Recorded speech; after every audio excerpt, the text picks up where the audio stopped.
Hi, it's Watchlist Wednesday. So I skipped last week because I didn't have anything I wanted to share, and it's important to me that if we're gonna do Watchlist Wednesday, that I only share things that I really, really want you to watch list. And I don't want to share a book every week. I could share a book with you every day until the day you die, and I would never run out. But instead, I want to be sort of thoughtful about what's in Watchlist Wednesday. So I skipped last week, but here we are, and today we're going to talk about poetry. Did you just do that little groan a little thing? Like, miss, do we have to? Yes, we have to. We're going to talk about poetry. Okay, my Watchlist Wednesday is actually David Whyte, the poet, in all his various ability to be watchlisted by you. But what I would like to do is take you on a little journey through my relationship with poetry, then how I got introduced to David Whyte, and then I'll share some of the ways that you can maybe have access to him because I think he will make your life better. Just saying. So when I started thinking about this, I went to my bookshelf and I took this book off the shelf. This is a book from 1961, published 1961. It cost 60 cents, if you can see in the corner. And it's the New Pocket Anthology of American Verse. This was on my dad's bookshelf all of my life growing up. And at some point, I decided that it would be okay for me to write in this book probably without his permission, when I went through several phases of dissecting poetry and trying to add meaning to it. I'm very young in some of this, so it's super, super cute. But one of the most circled poems in this book is by Robert Frost. It's called Fire and Ice. Some say the world will end in fire, some say in ice. From what I've tasted of desire, I hold with those who favor fire. But if it had to perish twice, I think I know enough of hate to say that for destruction ice is also great and would suffice. I must have thought that was funny because I've circled it. I wrote some notes in the margin, all kinds of goodness. When I went to college, I actually asked my dad if I could take this book. I didn't just steal it. I asked him if I could take it, and he was like, yeah, okay. And I said, did you even know it was on your bookshelf? And he's like, yeah, I mean, I knew it was there, but I haven't read it in a long time. So I've dragged, this is one of my prized possession books that goes in the first box packed and the last box unpacked. Every time I move, these are my prized books, and this one's in it because it smells like my dad's bookshelf, and it has poetry in it that I love. I mean, it's actually still really, really good anthology. So the next book of poetry that I ever paid for, maybe the first book of poetry I ever paid for, but the next book of poetry that I purchased myself was this, The Sea and You by David Whyte. It's 20 poems of requited and unrequited love. And so I'm going to share one of the poems in here in a moment, but which is probably the reason, now that I think about it, it's the reason I bought it. But so when I lived in the Pacific Northwest, David Whyte came into my world through several friends. It was actually one of those moments where everywhere I looked, someone was talking about David Whyte, and I was like, what the hell? And he just happens to live on my favorite island in the San Juans, Whidbey Island. And so 3 years in a row, I think. Yeah, 3 years in a row, I went to hear him at Christmas do a recitation. And if you've never heard David read one of his own poems, you're missing out because he does these really cool, kind of quirky poetry readings that I just love. So then I went to his Christmas events in Seattle, and I just fell in love with him, and I was like drawn into his poetry. And so my friend Tanya will tell you that he has several poems that every time there's a hint that he's going to recite it or that it's going to cross my path, I'm like, oh, that's my favorite. But I have like 4 favorites at least. So David is, he lives on Whidbey Island.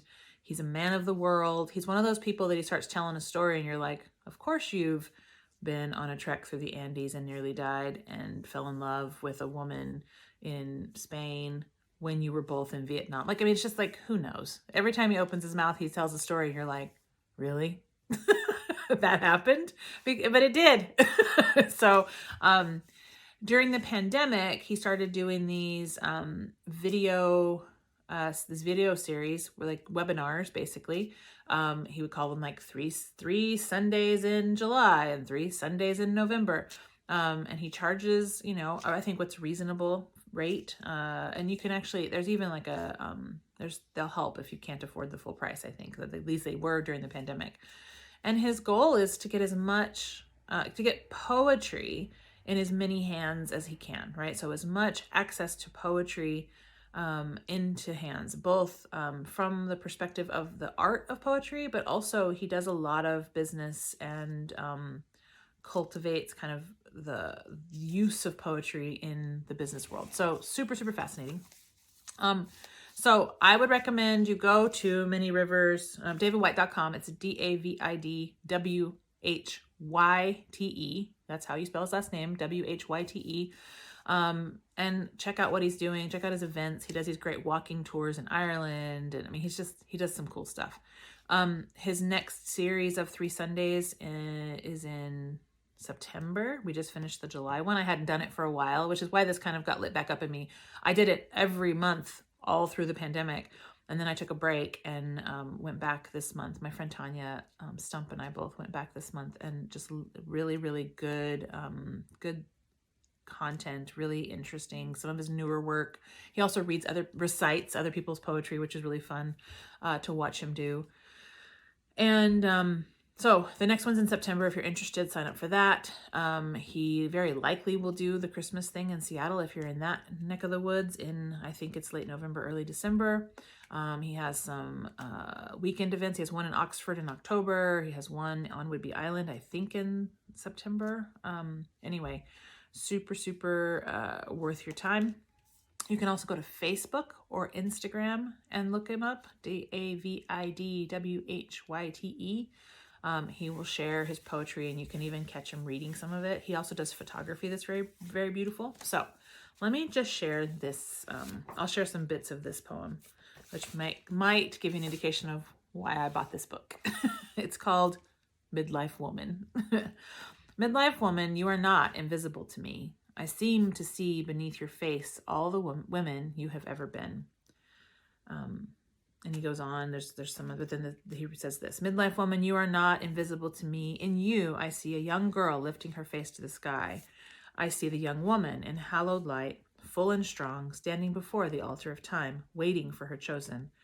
I see the mother in you, in your past or in some not yet understood future. I see you adoring, and I see you adored. And now, when I call your name, I want to see day by day the woman you will become with me. And then he ends it this way: midlife woman, I have earned my ability to adore you. Midlife woman, you are not invisible to me. Come to me now and let me kiss passionately all the beautiful women who have ever lived in you. My promise is to you now and all their future lives.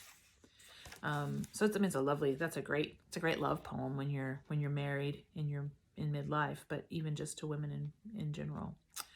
So yeah, beautiful, beautiful poetry. Very timely and poignant for the season and the place we're in the world. So that is my Watchlist Wednesday. Get yourself some David Whyte in your life. Like I said, go find him reading his poetry. There's some on YouTube. There's some on Facebook. Go find it. Just I'm trying to think what would be the poem that I would recommend that you read of his, but there are so many. I'm trying to think which one I would recommend. I'm having a hard time thinking of which one to recommend, but go find David Whyte reading some of his poetry and then add him into your life a little bit here.